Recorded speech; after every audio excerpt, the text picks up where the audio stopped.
국내 최대 규모의 컨테이너항으로 손꼽히는 부산항 신항. 부두 면적만 421만 5천 제곱미터. 자그마치 축구장 588개가 들어설 수 있는 광대한 규모입니다. 수출하고 수입하는 컨테이너를 싣고 내리고 하는 곳입니다.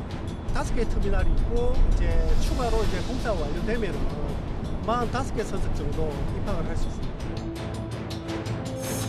대한민국 수출입의 전진 기지답게 부산항 전체로 따지면 세계 6위 수준의 실로 엄청난 물동량을 처리하고 있습니다.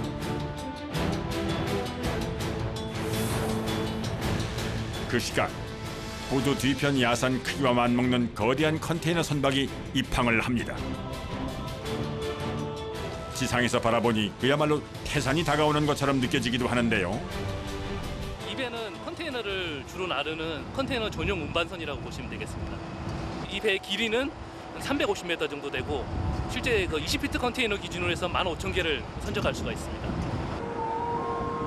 조심스럽게 선박의 접안이 마무리되고 나면 곧바로 다음 작업으로 이어집니다.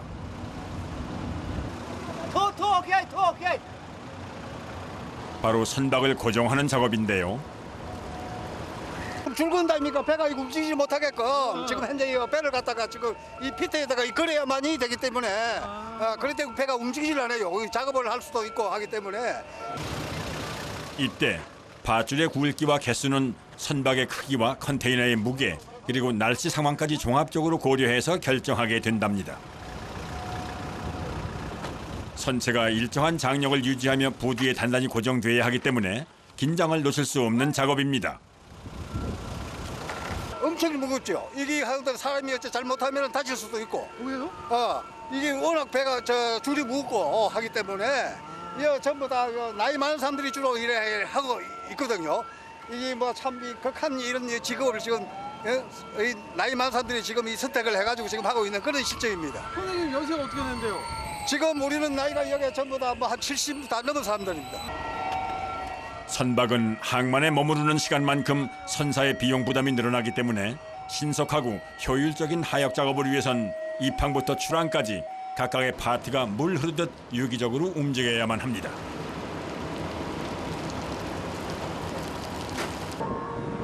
그 중에서도 단연 시선을 압도하는 것은 골리앗 크레인이란 별칭으로도 불리는 초대형 하역 장비 겐트리 클레인입니다.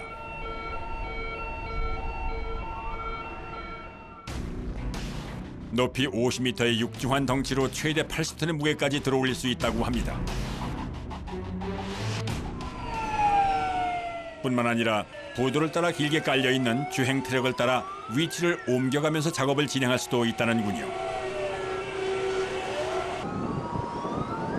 양쪽 레일 사이의 간격만 10차선 너비라는 이 초대형 크레인은 선박이 크고 작업할 컨테이너의 수가 많으면 그만큼 투입되는 숫자도 늘어나게 됩니다. 오늘 작업하게 될 선박은 그 중에서도 아주 큰 편에 속한다고 하는데요. 70m 길이의 파리 수평으로 내려지고 열맞춰 작업 대형을 갖춘 크레인 군단. 오늘 작업엔 총 7대가 투입되었습니다. 이제 본격적인 컨테이너 하역 작업이 시작되는데요. 먼저 길게 뻗은 팔을 따라 컨테이너를 들어올릴 호이스트 장치가 이동합니다. 수십 톤 이상의 컨테이너를 안전하게 들어올리기 위해선 무엇보다 단단한 결박이 필수입니다.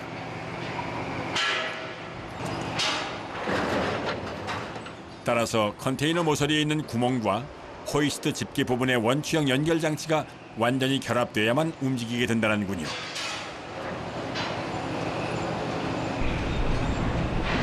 한 번의 실수는 곧바로 막대한 손실로 이어지기 때문에 매 순간 긴장을 해야만 하는 작업입니다. 이렇게 지상으로 내려진 컨테이너는 대기하고 있던 야드 트럭에 실려 하역장으로 옮겨지게 됩니다. 총 컨테이너는 1,200개 양화로 예정되어 있는데 그중에 700개가 공 컨테이너로 저희 수출용으로 사용되기 위해서 700개를 내서 공급하기로 예정되어 있습니다. 공 컨테이너는 컨테이너가 비어있는 상태, 즉 그냥 아무것도 들어있지 않은 컨테이너라고 보시면 됩니다. 수입량과 수출량이 이게 똑같으면은 하나 들어온 게 하나 그대로 나가면 되는데 실제로는 그렇지 않고 수출량이 수입량에 비해서 2배 정도 많기 때문에 항상 저희는 이제 본 컨테이너가 모자란 상태로. 다시 말해 수출 지향적인 우리의 무역 구조 특성상 제품을 많이 수출하기 위해선 이를 실어보낼 빈 컨테이너 역시 많이 필요한 상황인데요. 그렇게 국내로 들여온 컨테이너들은 이후 깐깐한 검수 과정을 거치게 됩니다. 본 컨테이너의 경우에는 이상이 있는 것도 없는 것이 있는데 이상이 있는 거는 이제 수리장 가서 수리를 해야 되고요. 이상이 없는 거는 이제 수출용으로 컨테이너를 사용하게 됩니다. 저마다 갈 길을 찾아 떠나는 컨테이너들. 부두 뒤편에 자리한 이곳이 바로 컨테이너 수리장입니다.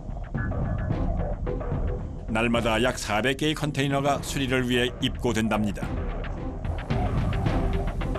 과연 어떤 상태일지 궁금해지는데요. 이런 같은 경우에 이런 같은 이거를 이 판넬을 이 판넬과 같이 똑같이 만듭니다. 이 판넬은 보시다시피 이제 배에 실거나 이랬을 때 문제가 발생할 수 있고요. 그 안에 물건을 실었을 때 문제가 발생할 수 있습니다. 그래서 이것도 원상 복구의 대상입니다. 흙을 급격하게 빼다가 공기에 대해서 이제 안에 진공이 걸려서 이게 쪼그라들 수도 있고요. 반대로 이제 배에 실려 있을 때 파도 등에 맞아서 이렇게 또 변화가 될 수가 있습니다. 예, 이와 같은 경우에는 이제 이쪽에 외부에서 날카로운 것으로 파손을 일으켰습니다. 그래서 구멍이 났고 이 부분을 수리하게 됩니다. 여기 보시면 여기가 휘었고 여기 보시면 파손이 돼갖고 교체가 됐습니다. 수리 유형도 부위도 제각각인데요. 설상가상 직사광선이 내리쬐는 한낮의 야적장은 그 열기가 실로 상상을 초월하는 수준입니다. 이런 가운데 먼저 진행할 작업은 컨테이너 바닥판 교체입니다. 째졌으니까 새걸로 갈아 넣어야죠. 이게. 무려 3번에 걸친 유관 검사를 통해 곳곳에 수리할 부분을 미리 표시해두면 그에 맞춰 보수 작업이 이루어진답니다. 그런데 나무 바닥판 교체 작업에 산소 절단기가 동원되는군요. 커피못을 불어내야 올라오잖아요. 아, 못이 박혀 있어요, 여기에? 해상 운송 과정에서 파도를 맞으며 곳곳에 부식이 생긴 탓에 녹이 슬어 빠지지 않는 경우가 많다고 합니다. 그렇게 못의 머리를 제거하고 나면 이번엔 합판을 잘라내는데요. 전기톱에 날리는 톱밥과 먼지의 양이 실로 엄청납니다. 하지만 본격적으로 힘을 쓰는 작업은 이제부터가 시작입니다.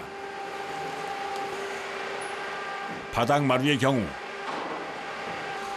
화물의 무게를 잘 견딜 수 있도록 일반 합판을 20겹으로 압축시킨 특수 합판을 사용하게 되는데요. 때문에 뜯어내는 것만 해도 웬만한 힘으로는 쉽지 않은 작업이라고 합니다.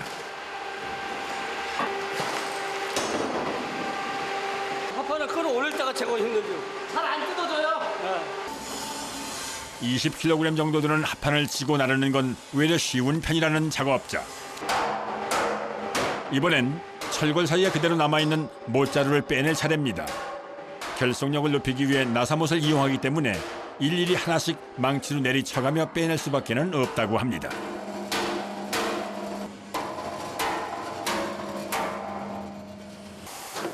다음은 교체할 새로운 합판에 뭔가를 발라주는군요.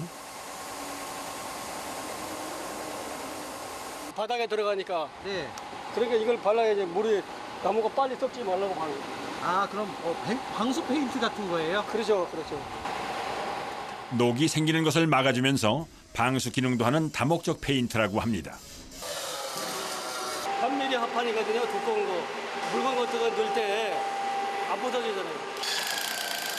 컨테이너는 한 번 제작하면 20년 정도 사용하기 때문에 수리 작업이 꼭 필요한데요. 폭염 속에서 고생이 많습니다. 땀이 그냥 흐르듯이 떨어지시네요. 많이 더우신가 봐요. 그렇게 오후로 접어들자 마치 잘 달궈진 프라이팬 모양 열기를 더해가는 한낮의 컨테이너 수리장. 실제로 컨테이너 표면 온도는 40도 이상. 내부는 50도를 넘어 최대 60도까지 치솟기도 하는데요. 상황이 이렇다 보니 작업 도중에도 수시로 휴게실을 찾아 냉수 한 잔 마셔가며 더위를 식힌답니다.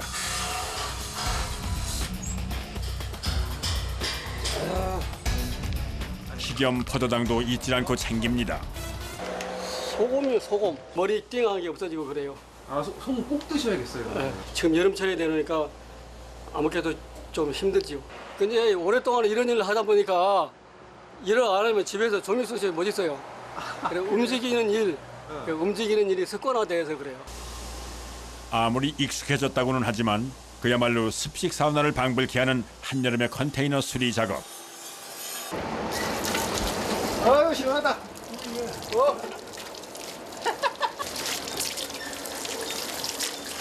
고생 많습니다. 아유 시원하세요? 이렇게 상부상조로 땀을 씻어내는 작업자들. 네, 덥고요, 습하고 여기는 세척도 하기 때문에 굉장히 습합니다. 예. 아, 그래서 중간중간에 이렇게 등록 한 번씩 해주시는 거예요? 등목도 하고 세수도 하고 뭐 시원한 것도 먹고 이래 해야죠. 잠시 후 이번엔 한눈에 보기에도 크게 일그러진 컨테이너가 수리를 기다리고 있습니다. 다 뜯어내고 새 칠판을 깔아야 된다. 가만히 서 있기만 해도 땀이 흐르는 날씨에 또다시 등장한 산소 절단기. 이때 불꽃의 온도는 무려 1000도에 이른다고 하는데요. 1.6. 두꺼운 강철판을 자르다 보면 사방으로 튀는 불꽃들 때문에 화상의 위험도 늘 작업자들을 따라다니게 되는데요. 때문에 아무리 더운 날씨에도 두꺼운 옷을 몇 겹이나 입어야 한답니다. 작업자가 느끼는 체감 온도는 그야말로 한증막과 다름없는 수준.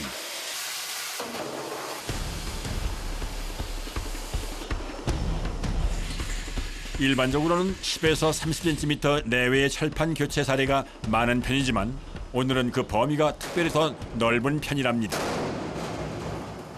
이번엔 무려 5kg이 넘는 쇠망치로 철판을 내리치는 작업자. 찌그러진 부위 좀 펴주시려고요. 온 힘을 실어 망치를 휘두르다 보면 이내 온몸이 땀으로 범벅이 되기도 하지만 찢어질 듯한 날카로운 굉음을 견디는 것 그 자체만으로도 보통 일이 아닙니다.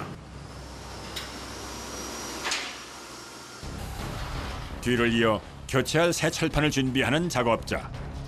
이 정도 크기면 그 무게만 해도 30kg이 넘는다고 하는데요. 작업 내내 땀이 마를 새가 없습니다. 문집하고 마무리. 이때 미세한 구멍이라도 남게 되면 수출할 제품에 치명적인 해가 될 수도 있기 때문에 완벽한 용접이 이루어져야만 한답니다.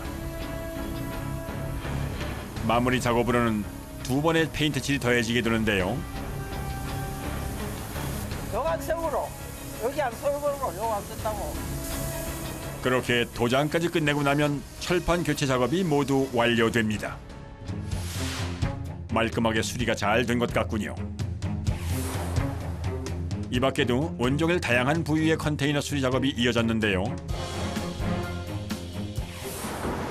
그 시각 한편에선 또 다른 작업을 준비 중입니다. 수리하고 세척을 하고 가야지 이제 채물을 담을 거니까 아, 그래 세척을 다 하는 거예요? 그 싹까지 세척 다 해야지.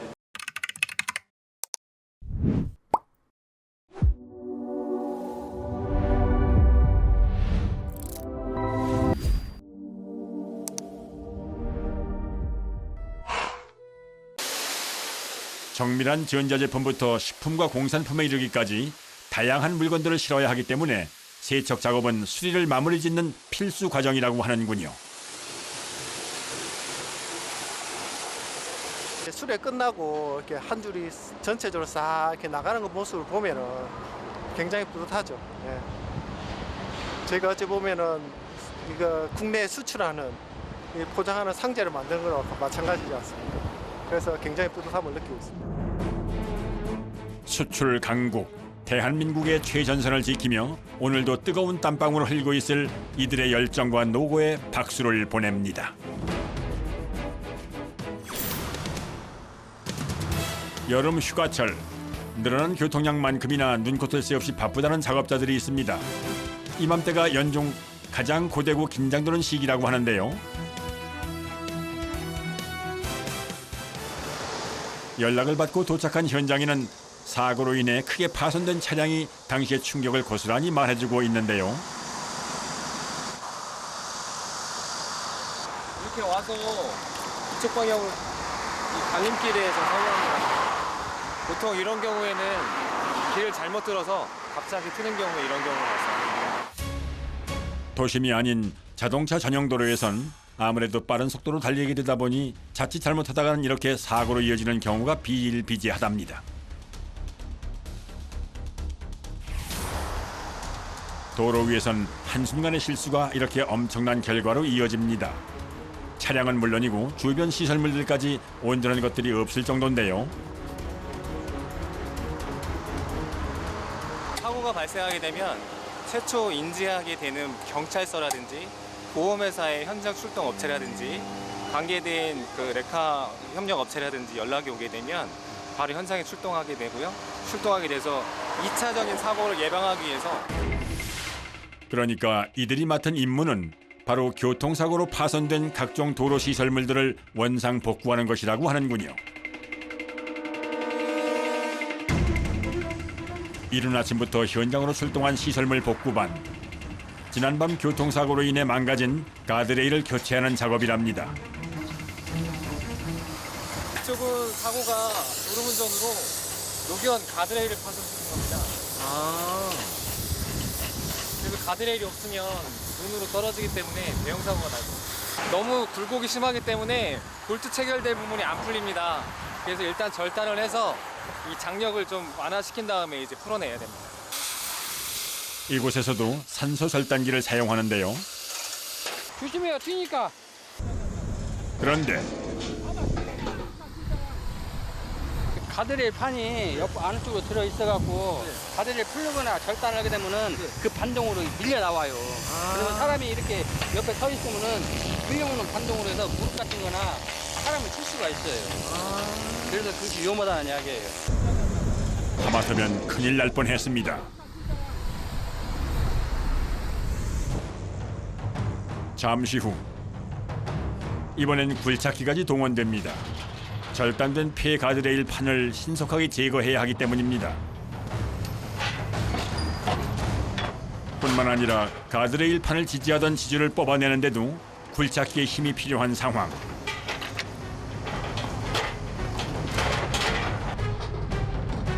그런데 꽤 많이 휘어져 있군요. 그만큼 차량 충격이 엄청 컸다는 얘기죠. 뒤를 이어 곧장 새 지주를 가져와 빈자리에 채워 넣는 작업자들. 지주가 그 정상대로 시공되지 않으면 차가 튀어나갑니다. 그래서 3분의 2 이상 바뀌어야 되기 때문에 포크레인 장비가 어쩔 수 없이 필요합니다.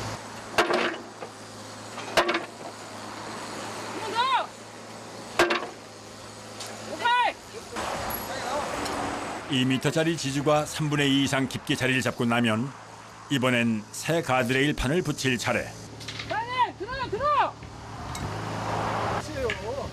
그런데 상황이 여의치 않은 모양입니다. 안 맞네요. 맞아야 되는데 한마디로 충격으로 전체가 잡아 당겨졌다는 이야기예요. 잡아 당겨야지 반대쪽에도.